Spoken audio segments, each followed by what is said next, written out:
गोरखपुर में प्रशासन ने अतिक्रमण हटाने के अभियान के तहत एक दरगाह के बाहर मौजूद अवैध निर्माण को ढहा दिया। वहां मुबारक खां शाहिद दरगाह के बाहर की खाली जमीन पर कई दुकानें मौजूद थी, जिन्हें प्रशासन की टीम ने खुदाई करने वाली मशीन की मदद से ढहा दिया। प्रशासन के इस अभियान की जानकारी मिलते ही वहां लोगों की भीड़ इकट्ठा हो गई, लेकिन बवाल की आशंका को देखते हुए वहां भारी पुलिस फोर्स तैनात किया गया। बाद में पुलिस वालों की मौजूदगी में ही दरगाह के बाहर खाली जमीन पर बनी दुकानें गिरा दी गई।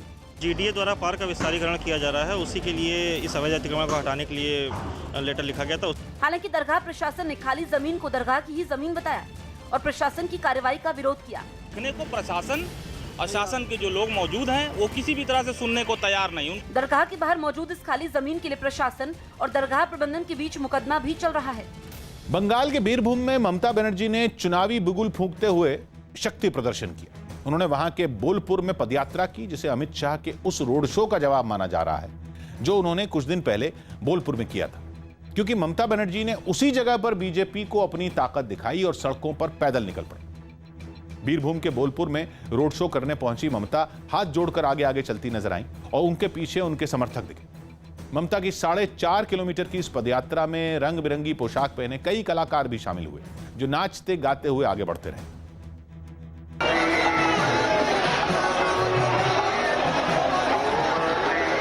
ममता बनर्जी जब रोड शो करने पहुंची तो उन्हें देखने के लिए लोगों की भीड़ उमड़ पड़ी। जिस तरफ नजर गई वहां लोग ही लोग दिखे। जो लोग सड़क से ममता को नहीं देख पाए वो अपनी छतों पर आ गए। हजारों की तादाद में यहाँ पर तस्वीरों में आप लोग देख सकते हैं। आज यहाँ पर ममता बनर्जी रोड शो कर रही हैं। बोलपुर में ममता बनर्जी ने एक रैली भी की, जिसमें उन्होंने बिना नाम लिए टीएमसी के उन नेताओं का जिक्र किया जो अब बीजेपी का दामन थाम चुके। उन्होंने अपने हाव भाव से यह जताने की कोशिश की कि टीएमसी अब भी पहले जितनी ही मजबूत है।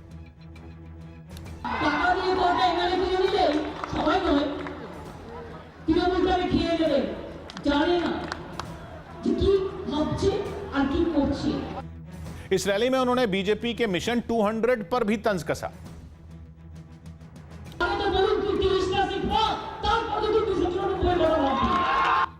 बंगाल के बीरभूम को टीएमसी का गढ़ माना जाता है और कुछ दिन पहले वहां रोड शो करके अमित शाह ने उस गढ़ में सेंध लगाने की कोशिश की थी। यूपी के मेरठ से एक हैरान करने वाला वीडियो सामने आया। वहां छापेमारी के समय एक कॉलेज में अवैध शराब बनाने की फैक्ट्री पकड़ी गई। पुलिस के मुताबिक ये कॉलेज काफी वक्त से बंद था, जिसका फायदा उठाकर अवैध शराब बनाने वालों ने यहाँ शराब बनाने की फैक्ट्री खोल ली। शक होने पर जब पुलिस ने वहां छापेमारी की तो वहां शराब की भारी मात्रा देखकर वो भी हैरान रह गए। कॉलेज के अंदर शराब की हजारों बोतलों के अलावा कई ड्रमों में शराब रखी मिली। इसके अलावा वहां से कई तरह के जहरीले केमिकल और यूरिया भी बरामद किया गया। पुलिस के मुताबिक शराब में नशा बढ़ाने के लिए इन केमिकलों का इस्तेमाल किया जाता था। छापेमारी के समय वहां मौजूद कुछ लोग पुलिस के हत्थे चढ़ गए, जिन्हें गिरफ्तार कर लिया गया।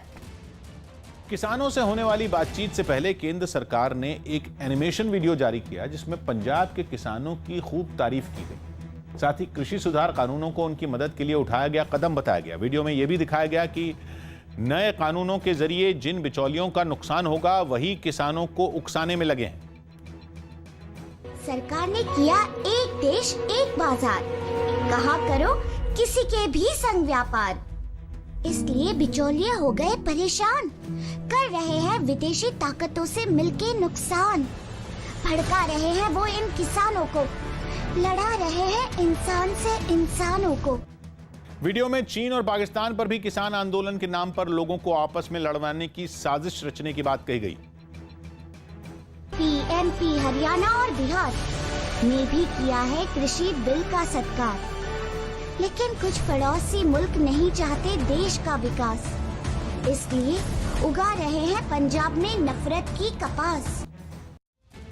यूपी के हाथरस से हैरान करने वाली एक तस्वीर सामने आई, जिसमें दो पक्ष आपस में जमकर मारपीट करते दिखाई दिए। बताया गया कि हाल ही में एक जन सेवा केंद्र पर फर्जी रेल टिकट बनाने के आरोप में कार्रवाई की गई थी, जिस पर उसका मालिक भड़क गया और इसके लिए उसने एक दूसरे जन सेवा केंद्र को जिम्मेदार माना और इसी बात का बदला लेने के लिए वो अपने परिवार के साथ उस केंद्र पर पहुंच गया। वहां पहुंचते ही उसने बाहर बैठे एक आदमी पर थप्पड़ की बरसात कर दी। उसके परिवार के लोग भी इस मारपीट में उसका साथ देने के लिए पीछे से पहुंच गए। तब तक उस जन सेवा केंद्र से भी कुछ लोग बाहर निकल आए और फिर दोनों ही पक्षों के लोगों में हाथापाई शुरू हो गई, जिससे जब मौका मिलता वो दूसरे पक्ष के लोगों पर टूट पड़ता। काफी देर तक इसी तरह का हंगामा होता रहा। बहुत देर बाद जब आसपास के लोग जुटे तब जाकर ये मारपीट खत्म हुई। खबर है कि एक पक्ष ने बाद में पुलिस से मामले की शिकायत भी की। किसान संगठनों ने कृषि सुधार कानूनों पर सरकार से बातचीत का न्योता स्वीकार कर लिया। किसान संगठनों ने सरकार से बातचीत का न्योता स्वीकार कर लिया। ये बातचीत दोपहर 2:30 बजे होगी। इस बातचीत से एक दिन पहले गृह मंत्री अमित शाह और कृषि मंत्री नरेंद्र सिंह तोमर ने एक बैठक की, जिसमें पीयूष गोयल और निर्मला सीतारामन समेत कुछ मंत्री शामिल हुए। उत्तर प्रदेश में फिर आरोग्य मेलों का आयोजन होगा। इसके लिए राज्य सरकार ने मंजूरी दे दी। कोरोना के खतरे की वजह से ऐसे मेलों को बीच में बंद कर दिया गया था, लेकिन अब इन आरोग्य मेलों में लोगों को कोरोना के खतरे और उससे बचाव के तरीकों के बारे में बताया जाएगा।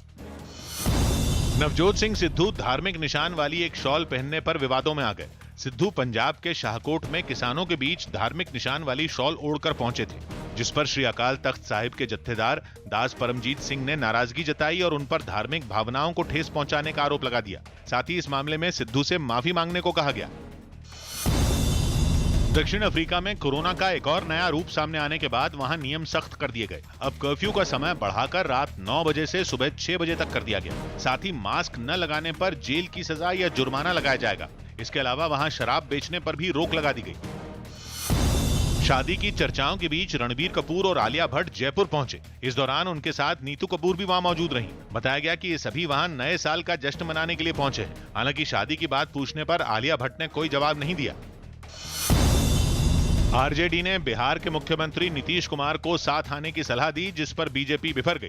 आरजेडी के नेता उदय नारायण चौधरी ने अरुणाचल में जेडीयू के 6 विधायकों के बीजेपी में शामिल होने का जिक्र करते हुए नीतीश कुमार को एनडीए छोड़ने की सलाह दी। माननीय मुख्यमंत्री जी, आप एनडीए को छोड़िए और तेजस्वी को मुख्यमंत्री बनाने में अपनी भूमिका निभाइए। बीजेपी ने आरजेडी की इस सलाह पर तीखा तंज कसा। आरजेडी अपने असंतोष के स्वर को प्रलोभन देकर दबाना चाहती है। लेबनान की राजधानी बेरूत में छात्रों का प्रदर्शन पुलिस के साथ हिंसक झड़प में तब्दील हो गया। पहले से ही बेरोजगारी और खस्ताहाल अर्थव्यवस्था से जूझ रहे लेबनान में ये छात्र फीस बढ़ाने के खिलाफ सड़कों पर उतर आए और राजधानी बेरूत में एक अमेरिकी यूनिवर्सिटी के सामने हंगामा शुरू कर दिया। फीस बढ़ने से गुस्साए छात्रों ने यूनिवर्सिटी में तोड़फोड़ शुरू कर दी। कुछ प्रदर्शनकारी तो दरवाजा तोड़कर अंदर घुसने की कोशिश करते दिखे। वहां तैनात पुलिस वालों ने जब छात्रों को बैरिकेड के जरिए रोकने की कोशिश की तो छात्रों ने वो बैरिकेड उठाकर ही पुलिस वालों पर दे मारे। जवाब में पुलिस ने भी लाठीचार्ज कर दिया। पुलिस की कार्रवाई से वहां भगदड़ मच गई।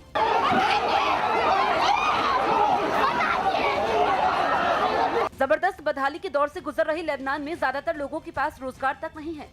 वो किसी तरह गुजर बसर कर पा रहे हैं। ऐसे में जब पढ़ाई भी महंगी हो गई तो छात्रों का गुस्सा फूट पड़ा।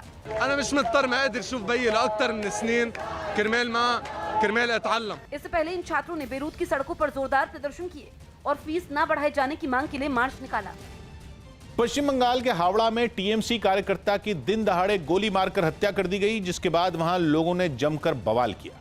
पुलिस मामले की जांच में जुटी है, लेकिन अभी तक आरोपियों की पहचान नहीं हो सकी। लेकिन इस घटना के विरोध में टीएमसी के समर्थकों ने सड़क पर बवाल शुरू कर दिया। वहां से जो तस्वीरें सामने आई, उनमें एक तस्वीर में शहर के एक चौराहे पर कुछ गाड़ियां आग की लपटों में घिरी दिखी और उनसे निकलने वाला काला धुआं आसपास के इलाके में फैलता नजर आया। यही नहीं, इस दौरान वहां टीएमसी के कुछ समर्थक हंगामा करते दिखे, जबकि कई लोग दूर खड़े रहकर सिर्फ तमाशा देखते रहे। पार्टी कार्यकर्ता की हत्या के विरोध में टीएमसी समर्थकों ने आसपास मौजूद कई दुकानों में भी तोड़फोड़ की और सारा सामान सड़क पर बिखेर दिया। इसी तरह चाय की एक दुकान को भी बवाल कर रहे लोगों ने निशाना बनाया। टीएमसी कार्यकर्ता की हत्या से पूरे इलाके में तनाव है, जिसे देखते हुए पूरे इलाके में भारी संख्या में पुलिस बल तैनात कर दिया गया। गोपालगंज में कई मामलों में आरोपी 5 बदमाशों को पुलिस ने गिरफ्तार कर लिया। बिहार के गोपालगंज में पुलिस ने 2 नामी बदमाशों समेत 5 अपराधियों को गिरफ्तार किया। इनके पास से भारी मात्रा में हथियार भी बरामद किए गए। पुलिस के मुताबिक इन बदमाशों पर हत्या, डकैती और लूट समेत कई मामले दर्ज हैं। यूपी के जौनपुर में बकरा चोरी करने के आरोप में 3 बदमाशों को गांव वालों ने पेड़ से बांधकर उनकी जमकर पिटाई की। इस घटना का वीडियो वायरल होने के बाद पुलिस ने बदमाशों को गिरफ्तार कर लिया। यूपी के मेरठ में बंद पड़े कॉलेज में अवैध शराब की एक फैक्ट्री पकड़ी गई, जहां से भारी मात्रा में अवैध शराब खाली बोतलें बरामद की गई। इस मामले में पुलिस ने 4 लोगों को गिरफ्तार कर लिया। कोरोना की वजह से गणतंत्र दिवस समारोह में बड़े बदलाव होंगे। न्यूज 18 के संदीप बोल की रिपोर्ट है कि इस बार गणतंत्र दिवस परेड विजय चौक से शुरू होकर नेशनल स्टेडियम पर खत्म हो जाएगी। इससे पहले यह परेड लाल किले तक जाती थी। साथ ही परेड में शामिल होने वाले दस्ते में 144 सैनिकों के बजाय सिर्फ 96 सैनिक ही शामिल होंगे, जबकि 15 साल से कम उम्र के बच्चों को परेड में हिस्सा नहीं लेने दिया जाएगा। तो वहीं सिर्फ 25,000 लोग ही इस बार परेड देखने पहुंच पाएंगे, जिन्हें कोरोना नियमों का सख्ती से पालन करना होगा। इतना ही नहीं, मीडिया से जुड़े लोगों की संख्या को भी 2,500 से घटाकर 750 कर दिया गया। इसके अलावा कोरोना को ध्यान में रखते हुए स्वास्थ्य कर्मियों का बंदोबस्त भी किया जाएगा। चरमपंथी संगठन हमास ने अपने सहयोगी गुटों के साथ गाजा पट्टी में सैन्य अभ्यास कर इलाके में पहले से जारी तनाव को चरम पर पहुंचा दिया। जानकारों के मुताबिक ये अपने आप में पहला ऐसा मामला है जिसमें अलग अलग देशों की सेनाओं की बजाय चरमपंथी संगठनों ने सैन्य अभ्यास किया हो। लेकिन गाजा पट्टी में हमास और इसके 9 दूसरे सहयोगी चरमपंथी संगठनों ने एक बड़ा अभ्यास कर सबको हैरान कर दिया। इस दौरान वहां एक के बाद एक कई रॉकेट दागे गए। वहां एक ड्रोन भी उड़ता दिखाई दिया। बताया गया कि ये ड्रोन हमला भी कर सकता है। इस बीच इजराइल की तरफ से होने वाले किसी भी हमले का जवाब देने का अभ्यास किया गया।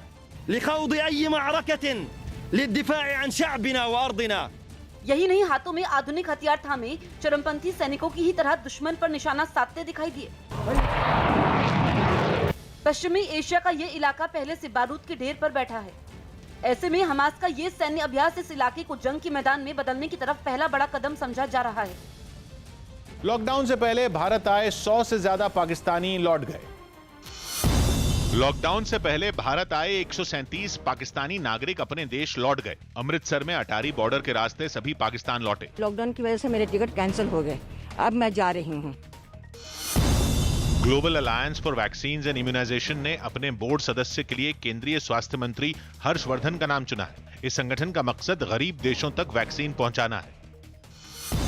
खबर है कि चोट की वजह से उमेश यादव की तीसरे टेस्ट मैच में खेलने की संभावना काफी कम है। चर्चा है कि उनकी जगह टी नटराजन को टेस्ट में भी डेब्यू करने का मौका मिल सकता है।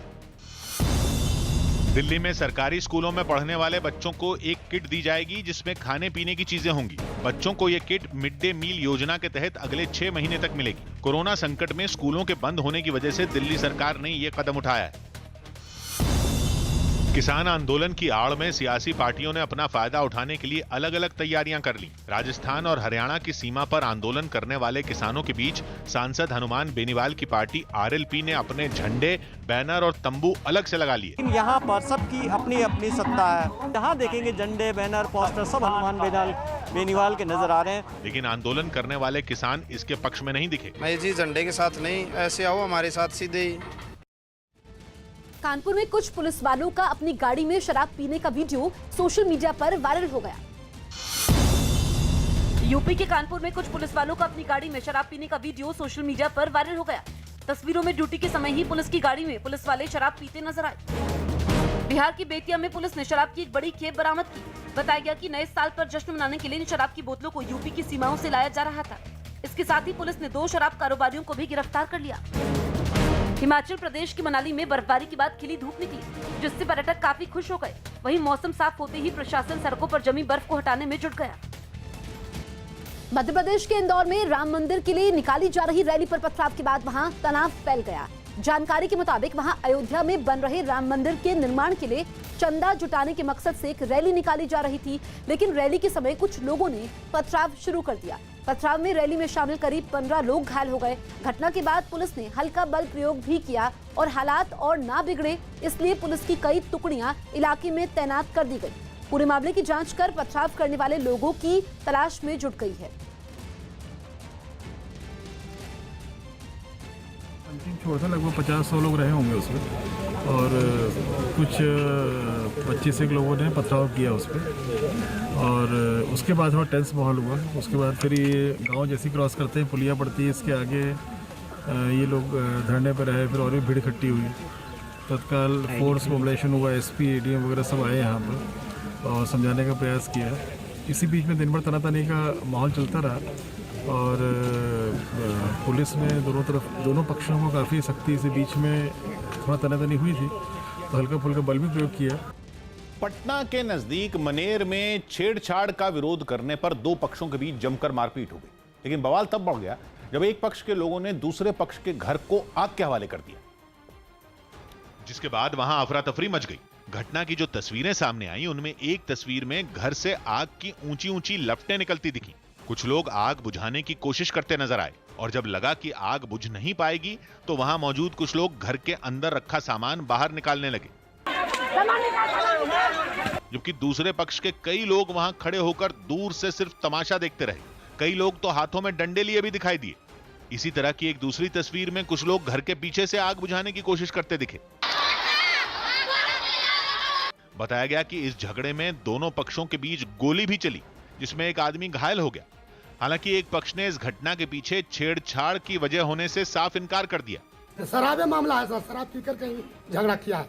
इस पूरे बवाल में दोनों पक्षों के कुछ और लोग भी घायल हो गए, जिन्हें अस्पताल में भर्ती कराया गया। वहीं पुलिस ने केस दर्ज कर मामले की जांच शुरू कर दी।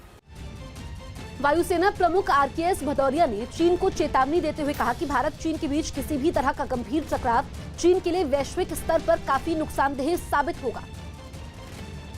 Serious Indo-China conflict is not good for China at the global front.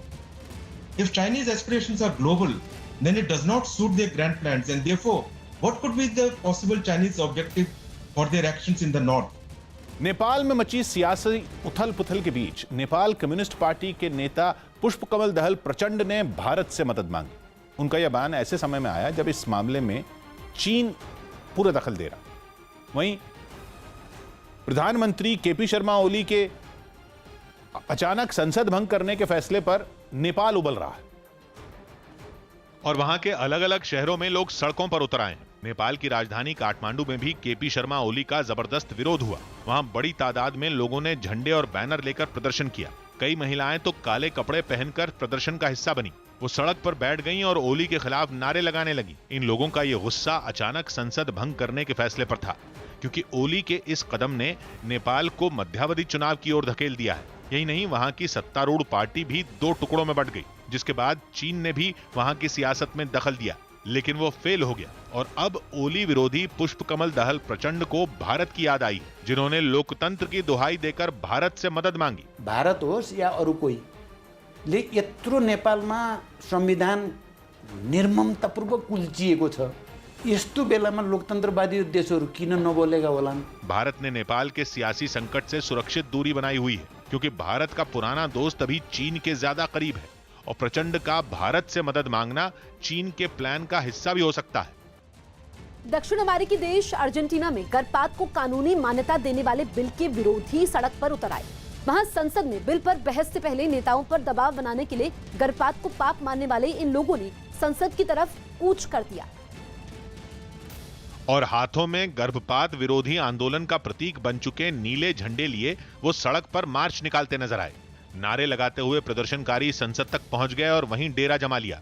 कई प्रदर्शनकारी तो ड्रम बजा बजाकर अपनी मांग उठाते नजर आए। गर्भपात के इन विरोधियों ने सांसदों से गर्भपात को कानूनी मान्यता देने वाले बिल पर मोहर न लगाने की मांग की। उनकी दलील है कि हर जिंदगी अनमोल है, फिर चाहे वो मां की हो या फिर उसके गर्भ में पल रहे भ्रूण की। En una sociedad donde no defendemos la vida, desde que se inicia, ¿qué vamos a defender? गर्भपात का हक देने वाला बिल अगर कानून की शक्ल ले पाया तो अर्जेंटीना में प्रेगनेंसी के 14वें हफ्ते तक गर्भपात कराने की इजाजत मिल जाएगी, जबकि अभी वहां अबॉर्शन करना और कराना एक अपराध है। बच्चा तभी गिराया जा सकता है जब या तो मामला बलात्कार का हो या फिर प्रेगनेंसी से महिला की जान को खतरा हो। लेकिन इसके बावजूद गलत तरीके से चोरी छिपे कराए गए गर्भपातों की वजह से वहां कई महिलाओं की मौत हो चुकी है। कुछ दिन पहले ब्रिटेन में सामने आया कोरोना वायरस का नया रूप भारत पहुंच चुका है।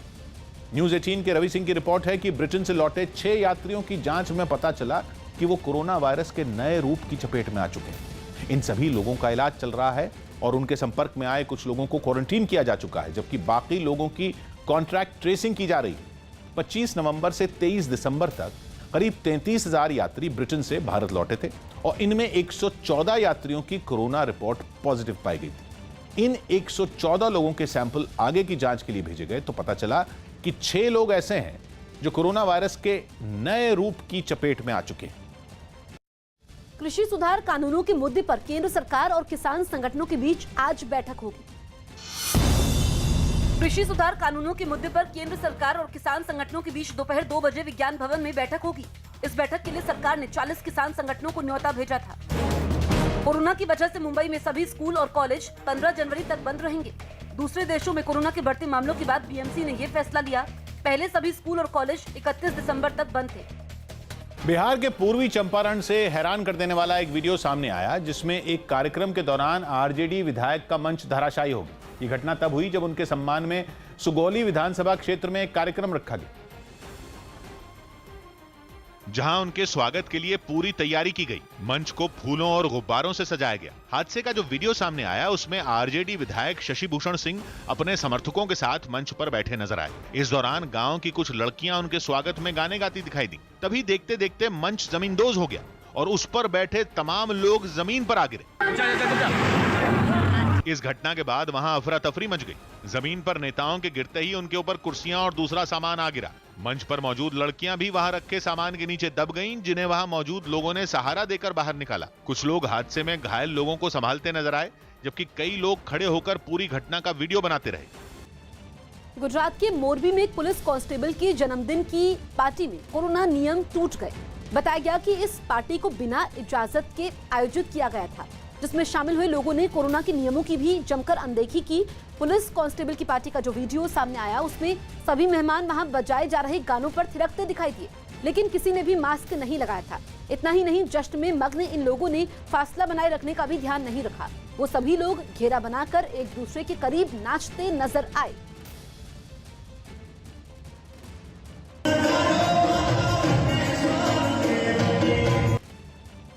उत्तर प्रदेश के बरेली में प्रशासन ने सरकारी जमीन पर बनाए गए कई अवैध मकानों को ढा दिया। आरोप है कि इलाके के कुछ भूमाफिया ने सरकारी जमीन पर कब्जा कर वहां पूरी कॉलोनी ही खड़ी कर दी, जिसके खिलाफ बरेली डेवलपमेंट अथॉरिटी ने कार्रवाई की और वहां बने मकानों को एक एक कर तोड़ना शुरू कर दिया। प्रशासन का डंडा चलने के बाद कई आलीशान इमारतें मिट्टी में मिल गईं। इस कार्रवाई में कई लोगों ने खलल डालने की भी कोशिश की, लेकिन पुलिस प्रशासन ने सब कुछ संभालते हुए मकानों को ढहाने का काम जारी रखा। अवैध निर्माण को डिमोलिशन ऑर्डर पास करके ध्वस्तीकरण की कार्रवाई की गई है। बताया गया कि इससे पहले भी अथॉरिटी इलाके में 30 अवैध दुकानों पर बुलडोजर चला चुकी है और दावा किया गया कि अवैध निर्माण के खिलाफ कार्रवाई आगे भी जारी रहेगी। हावड़ा में टीएमसी नेता की हत्या के बाद जमकर तोड़फोड़ की गई।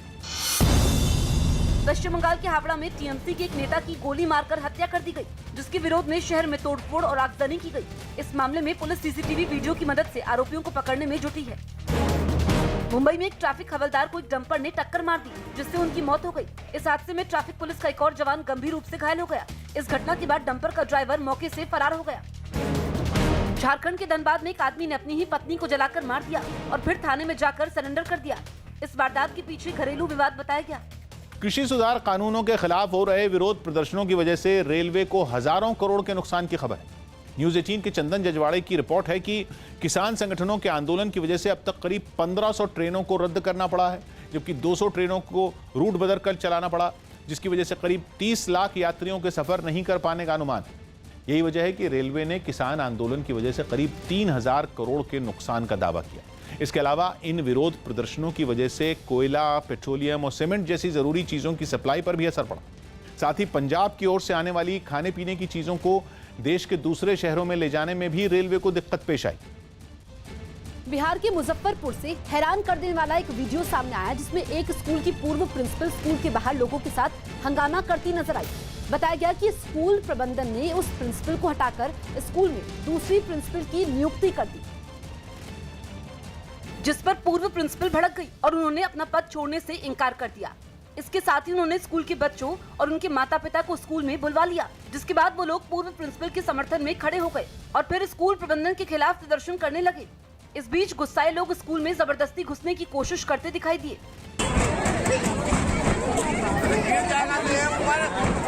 वहीं पूर्व प्रिंसिपल ने दावा किया कि उन्हें बिना किसी गलती की सजा दी गई। हमारा यहाँ पर पूरा साजिश है, ये पूरा साजिश रचा गया है मेरे ऊपर में। इस हंगामे की खबर मिलते ही पुलिस और प्रशासन वहां पहुंच गया। उन्होंने पहले तो गुस्साए लोगों को मनाने की कोशिश की और जब वो लोग नहीं माने तो उनके साथ स्कूल प्रबंधन को भी जल्द से जल्द इस मामले को खत्म करने के लिए कहा। अगर नहीं सॉल्व करेंगे तो फिर प्रशासन को इसमें इंटरफेयर करके कोई न कोई निर्णय देना जरूरी हो जाए। बताया गया कि इस स्कूल में जिले के सभी बड़े अधिकारियों के भी बच्चे पढ़ते हैं। कर्नाटक विधान परिषद के डिप्टी स्पीकर की खुदकुशी पर कांग्रेस घिर गई। कर्नाटक विधान परिषद के डिप्टी स्पीकर एसएल धर्मेगौड़ा की खुदकुशी पर बीजेपी ने कांग्रेस को घेरा और उनकी आत्महत्या को कुछ दिन पहले सदन में हुए हंगामे से जोड़ दिया। कांग्रेस को माफी मांगनी चाहिए जिन्होंने एक डिप्टी स्पीकर को आत्महत्या पे मजबूर कर दिया। जिसके जवाब में कांग्रेस ने धर्मेगौड़ा के सुसाइड नोट का जिक्र छेड़ दिया। सुसाइड नोट क्या है मुझे मालूम नहीं है। दिल्ली में कोरोना का पहला वैक्सीन सेंटर बनकर तैयार हो गया। इस वैक्सीन सेंटर को दक्षिणी दिल्ली के श्रीनिवासपुरी में बनाया गया है। इसमें वैक्सीन को रखने और उसे लोगों को लगाने की पूरी सुविधाएं मौजूद हैं। यूपी के सीएम योगी आदित्यनाथ ने मुख्यमंत्री आवास योजना के तहत 87 करोड़ रुपयों की पहली किस्त जारी कर दी। ये रुपए राज्य के 21,000 से ज्यादा लोगों के खाते में मकान बनाने के लिए ट्रांसफर किए गए। शिवसेना सांसद संजय राउत की पत्नी वर्षा राउत पूछताछ के लिए ईडी के सामने फिर पेश नहीं हुई। उन्होंने ईडी से 5 जनवरी तक का समय मांगा है। वर्षा राउत को ईडी ने पीएमसी बैंक घोटाले में पूछताछ के लिए समन्स भेजे हैं। मेजबान दक्षिण अफ्रीका ने श्रीलंका को पहले टेस्ट मैच में आसानी से हरा दिया। ये मुकाबला उसने पारी और 45 रन से जीत लिया। अन्ना हजारे ने केंद्र सरकार को एक चिट्ठी लिखी जिसमें उन्होंने किसानों के मुद्दे पर जल्द कोई ठोस कदम उठाने की मांग की। साथ ही अन्ना ने ऐसा न होने पर नए साल पर दिल्ली में आंदोलन की चेतावनी भी दी। यूपी के हमीरपुर में कांग्रेस की किसान यात्रा में जमकर हंगामा हुआ। ये बवाल तब हुआ जब कांग्रेस कार्यकर्ता केंद्र के तीनों कृषि कानूनों का विरोध कर रहे किसानों के समर्थन में रैली निकाल रहे थे। तभी पुलिस ने इन लोगों को बीच रास्ते में आगे बढ़ने से रोक दिया, जिससे खफा होकर कांग्रेस के ये कार्यकर्ता सड़क पर बैठ गए और राज्य सरकार के खिलाफ नारेबाजी शुरू कर दी।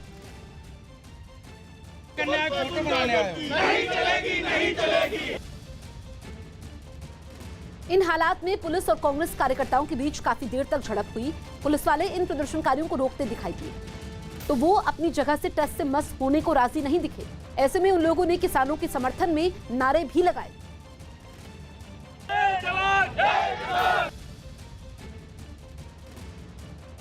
हंगामा कर रहे कांग्रेस कार्यकर्ताओं ने केंद्र पर किसानों के हित को नजरअंदाज करने का आरोप लगाया।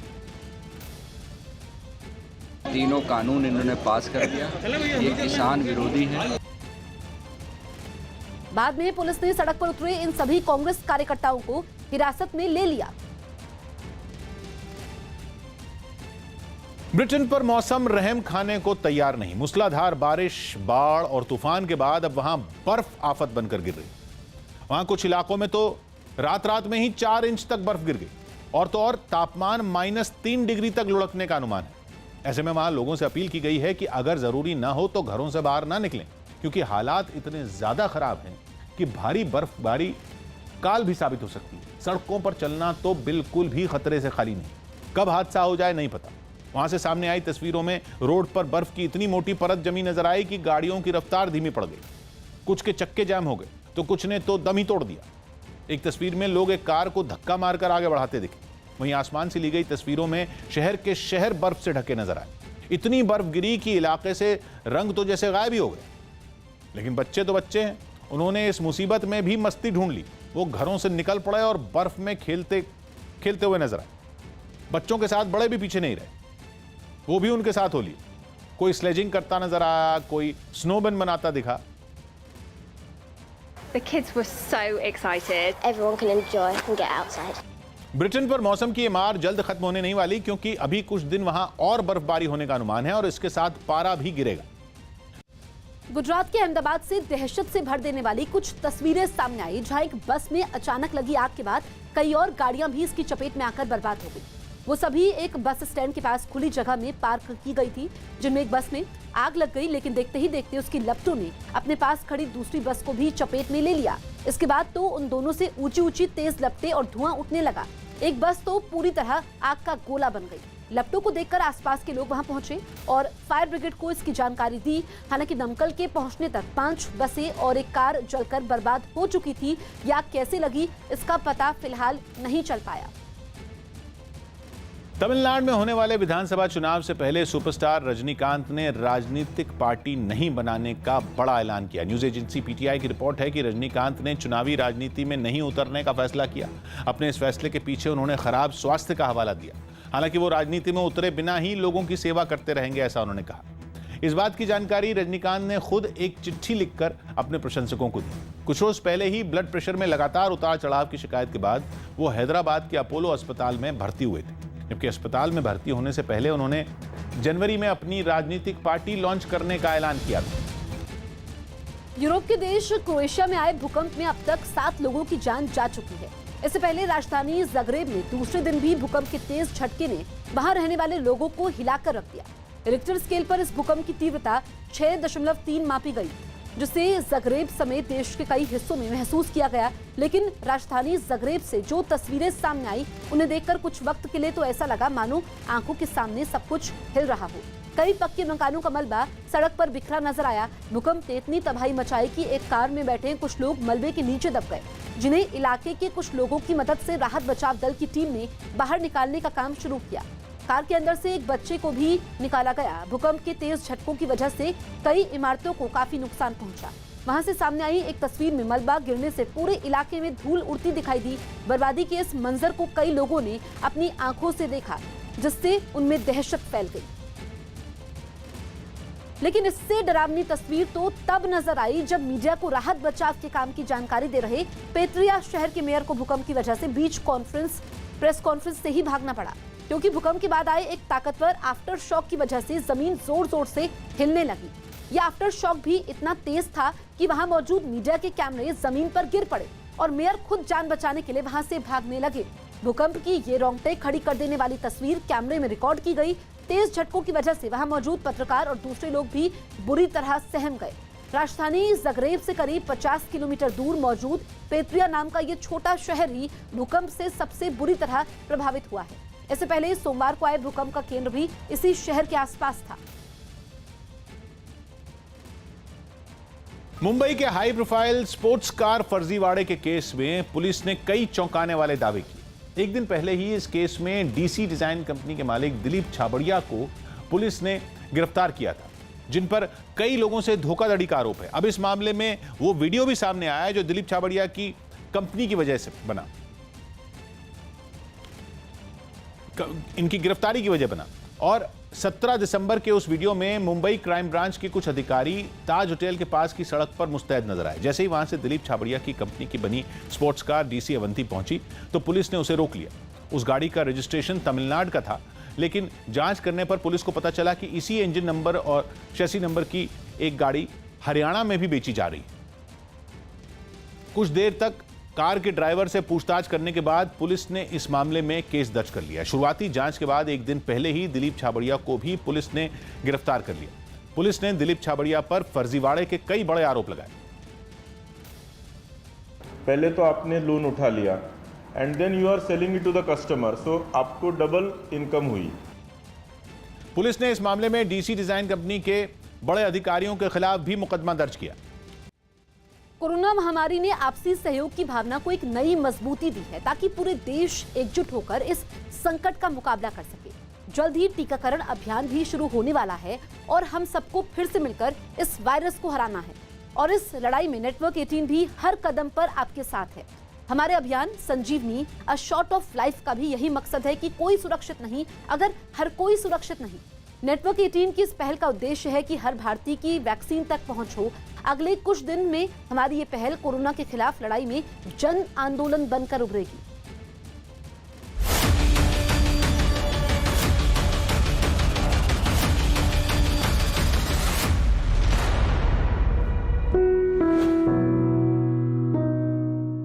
ब्रेक के बाद लौटते हैं।